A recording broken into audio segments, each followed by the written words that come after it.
तुम लोगों ने तो सच में कमाल कर दिया, वरना मुझे तो समझ नहीं आ रहा था कि मैं क्या करूंगी। मेरी तो आधे से ज्यादा समस्या ही हल कर दी तुमने। सर्दी में इतने कपड़े थे, अब सारे मेहमान आराम से अच्छे से सो पाएंगे। अरे इसमें भला परेशानी वाली और समस्या वाली क्या बात है, चिंता मत करो, हम है ना तुम्हारे साथ। वैसे भी हमारा पूरा गांव एक परिवार की तरह ही है। तुम्हारे घर में शादी है तो समझो हमारे घर में शादी है। चलो अब सभी खड़े होकर बातें करते रहोगे कि रिया बिटिया को जाकर हल्दी भी लगाएंगे। देखो सारी बहुओं ने तो उसे हल्दी लगा भी दी। आज पड़ोस की सभी बहुएं रिया को हल्दी लगा रही थी और उसे मुबारकबाद दे रही थी।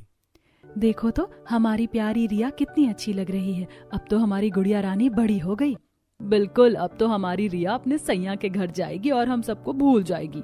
हाँ बिल्कुल, ससुराल जाने के बाद तो सैया से मिलने के बाद कहाँ किसी को अपने मायके की याद आती है। और फिर रिया के होने वाले पति तो हैं ही एकदम रोमांटिक और डैशिंग।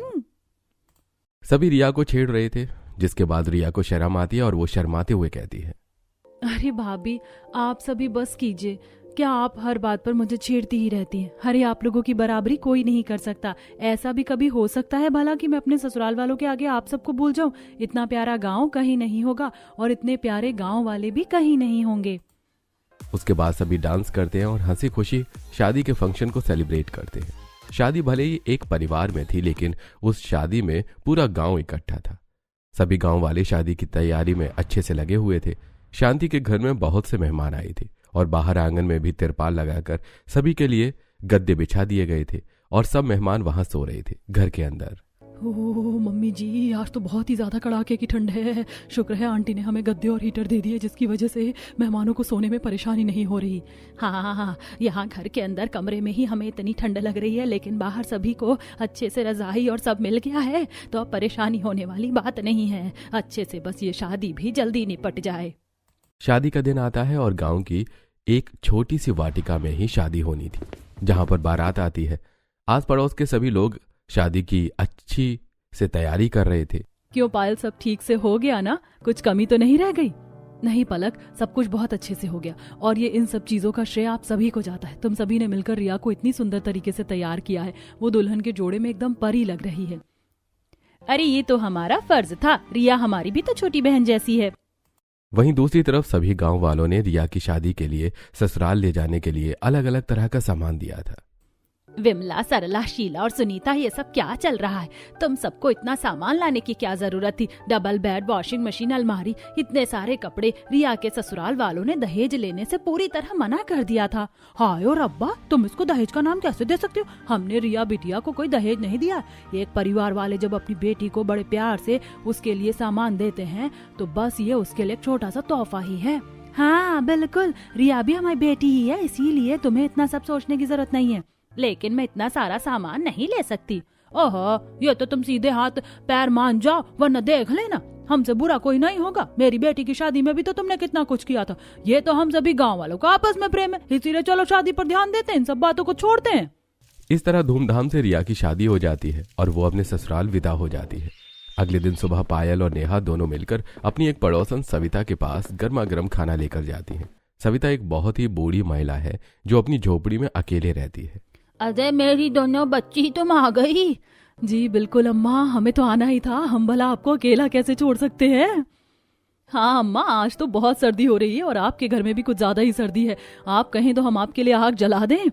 जला दो बिटिया, वैसे भी इन बूढ़ी हड्डियों में इतनी जान नहीं है। नेहा चूल्हे पर आग जलाती है। वहीं दूसरी तरफ पायल थाली में दोनों का लाया हुआ खाना परोस कर सविता को देती है। देखो अम्मा, हम आपके लिए पसंदीदा खीर भी लेकर आए हैं आपकी, आपको खाकर बहुत अच्छा लगेगा। मुझे तो खीर बहुत ही ज्यादा पसंद है और मैं भी आपके लिए गाजर का हलवा लेकर आई हूँ। अरे वाह, तुम दोनों ने तो कमाल कर दिया। ये दोनों तो मुझे कुछ ज्यादा ही पसंद है। चलो अब जल्दी से मुझे खाना दे दो, बड़ी जोर की भूख लगी है। उसके बाद सविता बड़े मजे से खाना शुरू करती है। वहीं घर में चूल्हे में आग भी जला दी थी, जिसकी वजह से अब थोड़ी राहत मिल रही थी। आग जलाने के बाद कितना अच्छा लग रहा है। अब ठीक है, अब इस ठंड से थोड़ी राहत मिलेगी। अच्छा अम्मा, एक बात बताओ, आप भी मेरे साथ चलोगी या फिर यहीं रहोगी? मैं तो तुम्हारे साथ ही जाना चाहती हूँ। अब तो अकेले ही दीवारें मुझे खाने लगी हैं। तो हम तो आपको कितनी बार कहते हैं कि हमारे साथ रहा करो, लेकिन नहीं, एक हफ्ता रहती हो फिर वापस पता नहीं यहाँ पर अकेले आकर क्यों बैठ जाती हो। क्या करूं बेटा, कई बार बच्चों की बड़ी याद आती है तो फिर यादें ताजा करने के लिए यहाँ पर आ जाती हूँ।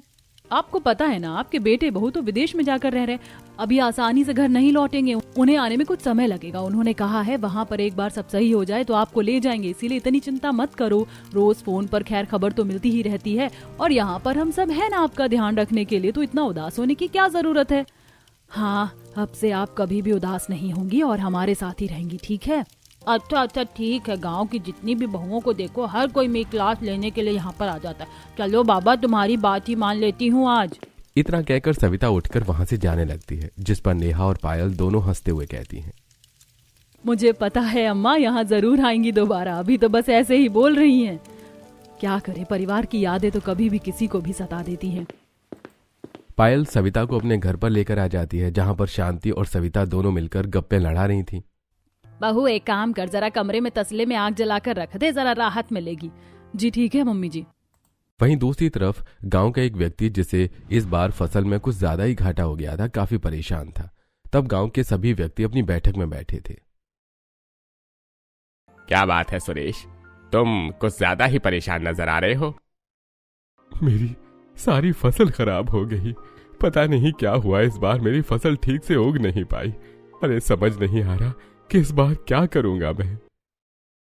अरे यार, बस इतनी सी बात है, इतनी सी बात पर तू इतना ज्यादा परेशान हो रहा है। अरे हम सब है ना तेरे साथ, हम सब तेरी मदद जरूर करेंगे और हर समय एक जैसा नहीं होता। आज दुख है तो कल सुख जरूर होगा, इसलिए जिंदगी में हार नहीं मानते। चल अब अपना मूड ठीक कर, सब ठीक हो जाएगा। इस तरह हर मुसीबत में गांव वाले एक दूसरे की बहुत ज्यादा मदद करते थे। अब उसे रात पूरा गांव बहुत ही अच्छे से अपने अपने घरों में काम करके शांति से चैन की नींद सो रहा था। लेकिन कुछ ऐसा हुआ जो गांव वालों ने कभी नहीं सोचा था कि उनके साथ ऐसा होगा। पूरे गांव में सन्नाटा पसरा हुआ था। काली अंधियारी रात थी, सर्द मौसम में ठंडी ठंडी हवाएं चल रही थी। अचानक से एक जोरदार झटका आता है जो पूरे गांव को एक साथ हिला देता है। अरे उठो सब उठो, भूकंप आ रहा है। क्या कहा? सच में ये भूकंप ही आ रहा है? वहीं दूसरे घर में, बच्चों बहू सब जल्दी से उठ जाओ और घर के बाहर चलो, भूकंप आ रहा है। गांव में भूकंप आ गया था, जिसकी वजह से हर कोई अपने घरों से बाहर निकलकर अपने अपने घर के आंगन में आ गया था। सभी अपने घर के आंगन में खड़े होकर देख रहे थे कि उनके घर बहुत ही तेजी से हिल रहे थे। भूकंप की तेजी बढ़ रही थी, इसीलिए सभी बाहर गली में आ जाते हैं और सभी अड़ोसी पड़ोसी एक साथ इकट्ठा हो जाते हैं। हे भगवान, ये क्या हो रहा है? इतनी तेज अब भूकंप तो मैंने आज से पहले अपनी जिंदगी में कभी नहीं देखा। देखो तो सब कुछ कैसे बुरी तरह झूल रहा है। कोई बात नहीं काकी, आप परेशान मत होइए, पीछे हो जाइए, अपना ध्यान रखें सभी लोग।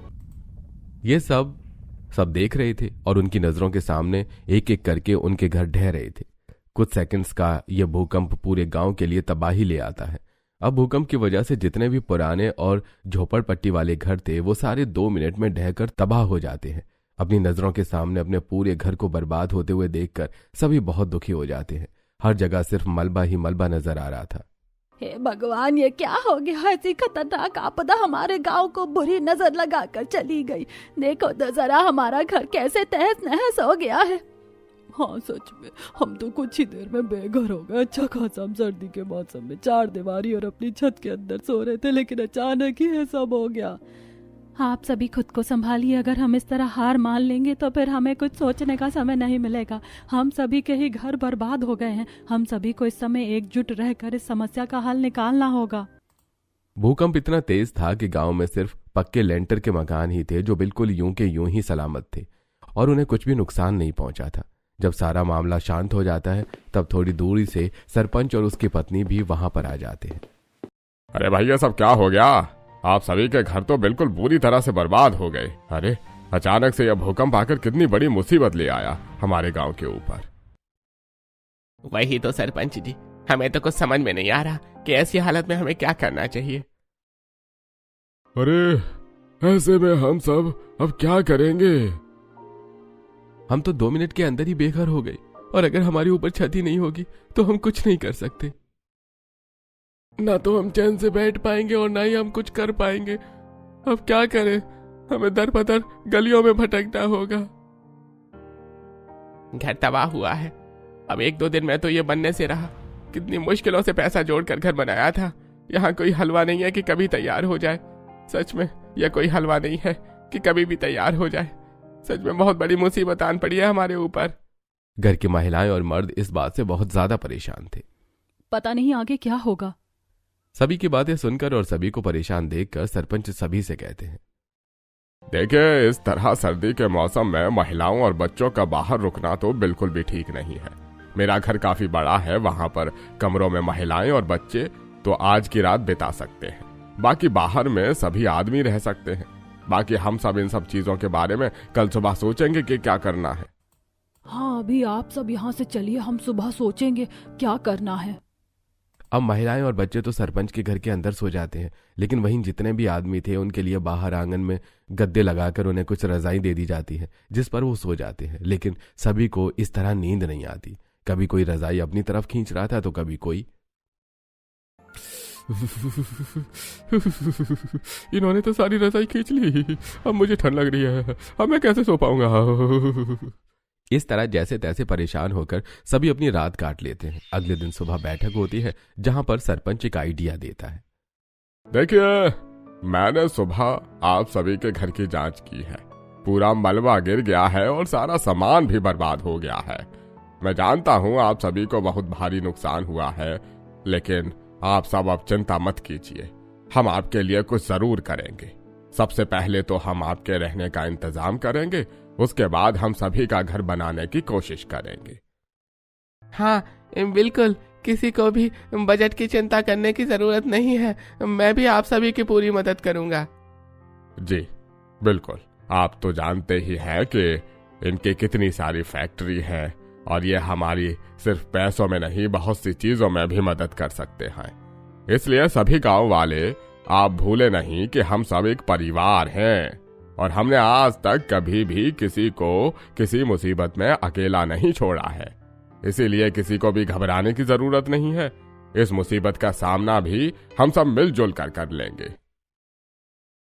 शुक्रिया सरपंच जी, आपने हमारी परेशानी को समझा और हम सबको इस मुसीबत के समय में आप हौसला दे रहे हैं, ये बहुत बड़ी बात है। इसके बाद गांव में एक बहुत बड़ी चौपाल थी जहां पर चारों तरफ पिलर से और वो ओपन थी। वो बहुत बड़ा हॉल था जिसे गांव में बैठक के लिए या किसी भी फंक्शन या शादी के प्रोग्राम के लिए इस्तेमाल किया जाता था। वो स्पेशल गांव वालों के लिए ही बनी हुई थी, जो अक्सर किसी भी गांव में होती है। अब सभी गांव वाले वहां पर चले जाते हैं। देखिए, हम आज यहाँ पर बहुत सारे गद्दे लगाकर सभी के रहने का इंतजाम करवा देते हैं। सीधे हाथ की तरफ जो हॉल है वहां पर सभी लेडीज और बच्चों का रहने का होगा और उल्टे हाथ की तरफ सभी आदमी सोएंगे। आज से अच्छे से इसे तैयार कर देंगे और तब तक आप सब मेरे घर चलिए, सबके लिए खाना बन गया होगा।